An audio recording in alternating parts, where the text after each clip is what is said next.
El cuento de hoy, que lo empezó Oscar Reina y lo terminé yo, se llama El vecino misterioso, que vamos a leer ahora con la primera voz de Oscar Reina y la segunda de quien les locute, Miguel García Urbani.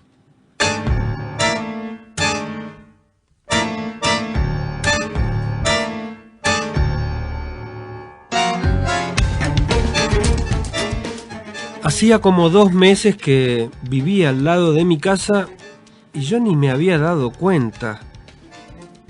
Es que la casa, desde que el antiguo dueño se había muerto, no había mostrado ninguna alteración que permitiera suponer que nuevos habitantes se habían hecho del lugar. El pasto crecido y ese aspecto de abandono que a simple vista cualquiera puede verificar continuaban dando indicios que por esos territorios ningún ser humano podía haberse afincado. Las grietas en el frente de la casa, el portón descascarado y reseco, la penumbrosa entrada, todo parecía detenido en el tiempo, como si desde añares nadie se ocupara del lugar. Es cierto que el finado don Carlos, el vecino anterior, estaba imposibilitado por la propia naturaleza de su enfermedad de cubrir aspectos de la manutención hogareña más elemental. Es que el pobre ya no podía ni respirar, por el pucho, ¿vio?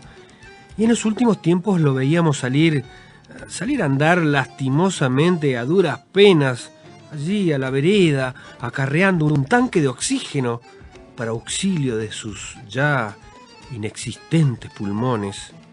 Y la verdad es que no se sabía qué era peor para el paisaje barrial, si don Carlos en camiseta y sus implementos a cuestas, o el abandono cerril de los frentes de su casa. Pero por fin sucedió lo inexorable, lo que para nosotros era la crónica de una muerte anunciada. Dejamos de ver a don Carlos y, como a la semana, uno de sus hijos logró abrir la puerta para encontrar al viejo trasegado por alimañas y roedores.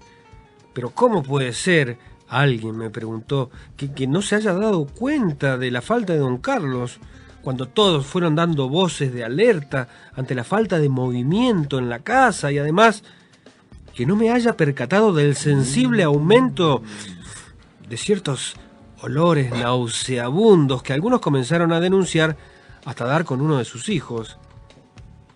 ¿Será que, no sé, como vecino colindante de tanto tiempo, yo ya estaba, en cierto modo, habituado a los vaos y a la hediondez sistemática del decrépito de don Carlos?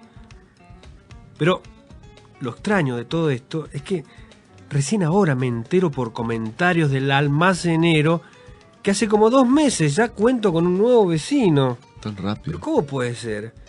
Vecino que en todo este tiempo en ningún momento me he cruzado ni he podido advertir presencia alguna en los interiores de la casa. Para mí la casa estaba tan muerta como lo estaba el viejo don Carlos, a juzgar por las apariencias. Pero qué raro, me dije, al detenerme frente a la casa, a observar con cierta minucia exploradora cuando yo regresaba de las compras del almacén. Pero si parece que no se ha tocado nada, no se ve ninguna mejora, ningún indicio de poda, regado o limpieza de ninguna parte. Ni siquiera el ruido de una radio o de un televisor encendido, nada. Era al menos para mí imposible decir a ciencia cierta si alguien vivía ahora en ese lugar. Para mí no vivía nadie. Las oleadas de hedores aberrantes, sin embargo, continuaban visitándome tan asiduamente como antaño. Los ruidos secos, la penumbra, el mundo de sombras habitual, los gatos y toda clase de bichos transitando por los techos se repetían con la misma parsimonia amorosa de siempre. Pero me empecé a poner nervioso. ¿Qué está pasando? El almacenero comenzó a balbucear cuando yo le pregunté que cómo sabía que ahora vive gente nueva en esa casa. No supo responder con precisión y al fin me di cuenta que él solo refería a trascendidos, rumores, pareceres, pero nadie podía decir a ciencia cierta quién vivía en esa casa ahora. Todos en el barrio lo daban por hecho. aunque nunca nadie había visto a nadie allí viviendo. Qué cosa rara. Lo peor comenzó a suceder estas últimas noches, a altas horas generalmente, en que comencé, sí, a escuchar ruidos extraños, mínimos al principio, casi imperceptibles, pero que provenían indudablemente de la casa. Incluso las luces, yo noté que se apagaban durante el día y por las noches se encendían. Era claro que alguien efectivamente moraba en la casa de mi vecino. Un día incluso me animé a tocarle el timbre, dije, me voy a presentar. Y como corresponde. Yo soy el vecino, cualquier Claro. cosa que necesite. No estoy. No, nadie me atendió. Igual le dejé un mensaje debajo de la puerta y dejé anotado mi número de teléfono por si necesitaba algo, ¿vio? Esas cosas. Pero mis nervios se pusieron de punta cuando a los pocos días comencé a recibir llamados silenciosos en la madrugada. El teléfono sonaba y cuando yo atendía, nadie me contestaba. ¿Hola? ¿Quién habla? ¡Hola! Las cosas comenzaban a ponerse difíciles para mí.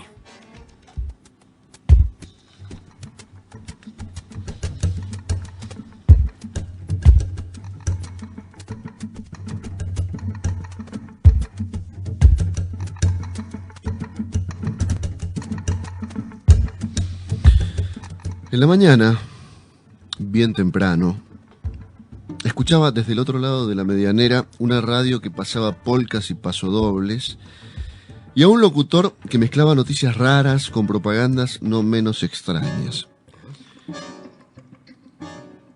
Yo no alcanzaba a percibir casi nada de lo que se decía, un poco por el mínimo volumen del aparato y otro por la mala calidad de la frecuencia.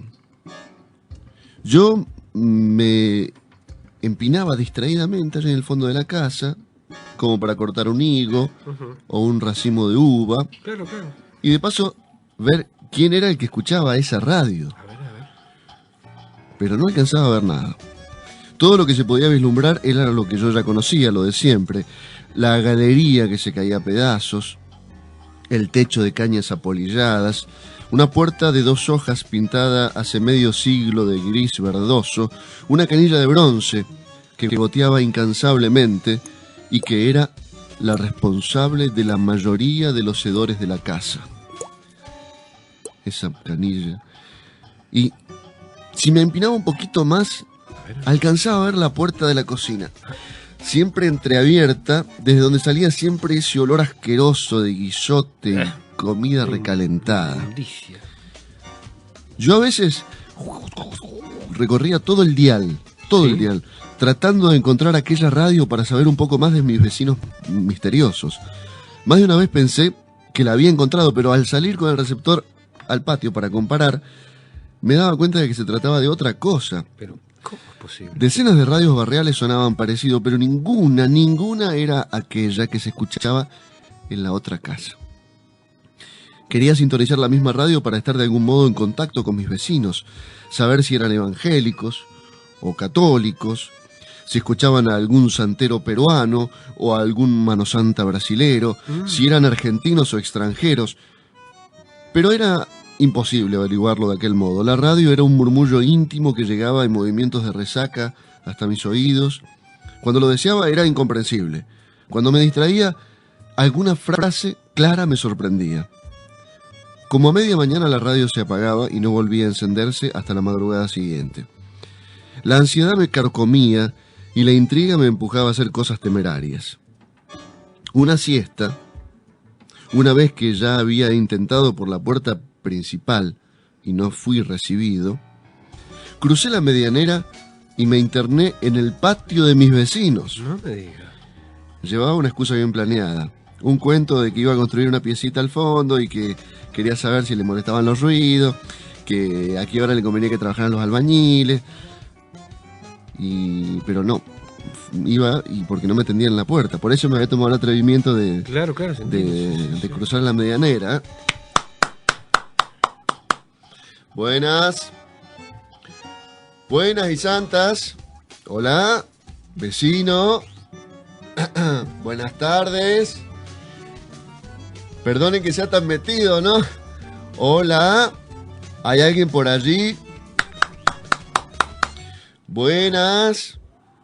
Nada, don Reina. No me diga. Nada. Me estoy asustando. Apenas mis pies se pusieron del otro lado, noté que ese mundo de baldosas rojas flojas y matas de burro moribundas, con el alero de la galería a punto de caer como una mandíbula que quería cerrarse sobre mí, no era territorio para alguien que estuviera vivo y que si yo me iba inmediatamente de ahí, algo podría pasarme. Yo presentía que si no me iba, algo podría pasarme.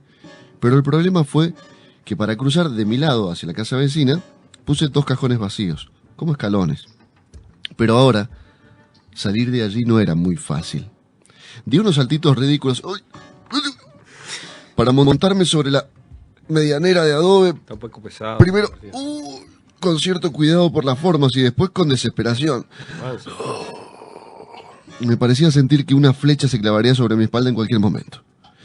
Y si algún habitante de la casa salía justo en ese momento y me veía, no habría cuentos de albañiles ni de pesita del fondo que fuesen suficientes para convencerlos de que yo no era un intruso o un ladrón acaso. Sino, ¿por qué habría de luchar así para evadirme? No había explicación, pero el miedo me obligaba a exponerme cada vez más de un modo casi patético, ¿me entiendes? Sí. Saltando, ¡uy! No había nada a la vista que me sirviera de escalón. Por eso, en un último esfuerzo alcancé a treparme al montón de adobes que separaban nuestras propiedades y crucé al patio. Por fin. Cuando me encontré del otro lado, temeroso como una rata y lleno de tierra, me quedé apoyado sobre la tapia tratando de recuperar el aliento. Oh, Dios mío. Las cosas que uno hace. En mitad del silencio, la radio volvió a encenderse como si él o los habitantes se burlaran de mí. No. Por las noches seguían los llamados silentes. El teléfono sonaba y del otro lado un silencio filoso amenazaba con tragarme de una vez. ¿Hola? ¿Quién habla?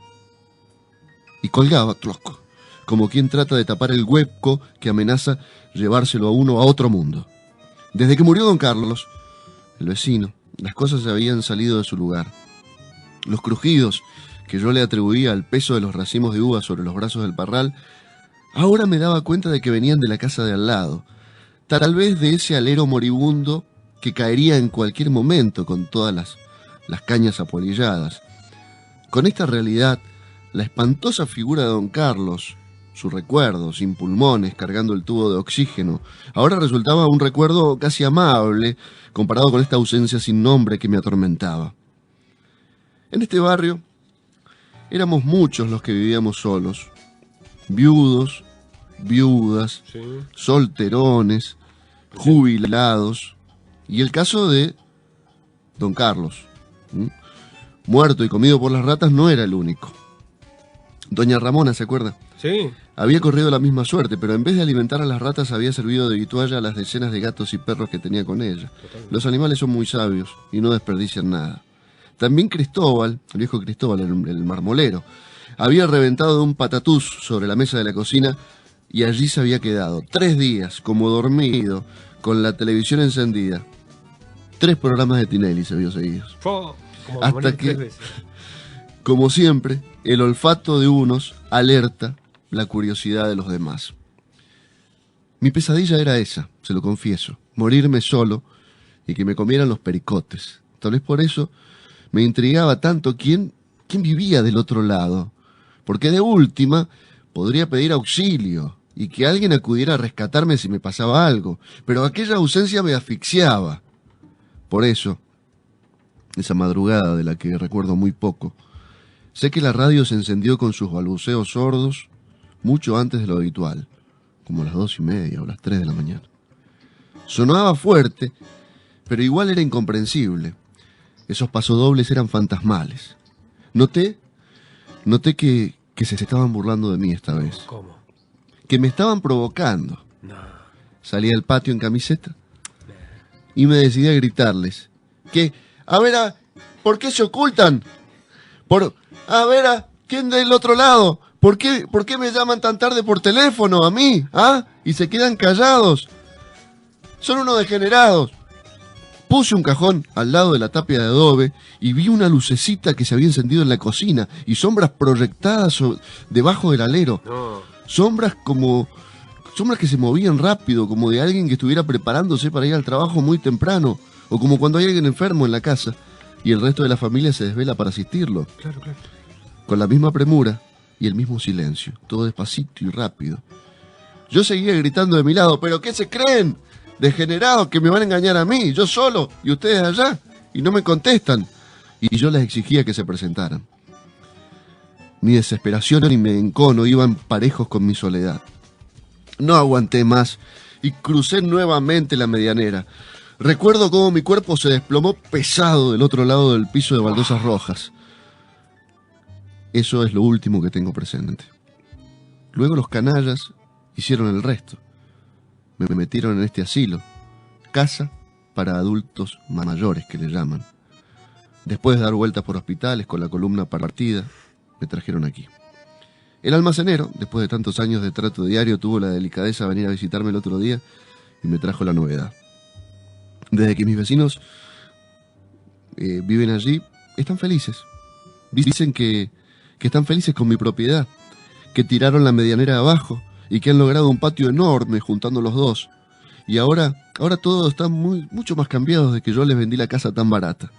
Me mandaron a decir que me estarán eternamente agradecidos.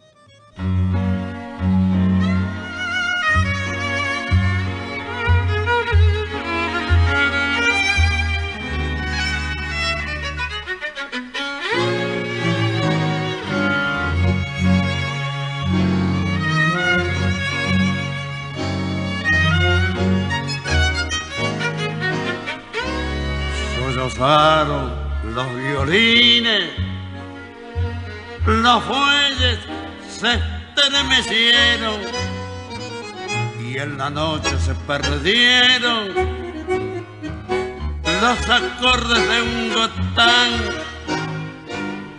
un botón que toca ronda para no quedarse dormido y un galán que está escondido chamullando en un zaguán. De pronto se escucha el rumor de una orquesta, es que están de fiesta los cosos de al lado. Ha vuelto la piba que un día se fuera cuando no tenía 15 primaveras, hoy que tiene un purrete y lo han bautizado. Por eso es que bailan los cosos de al lado.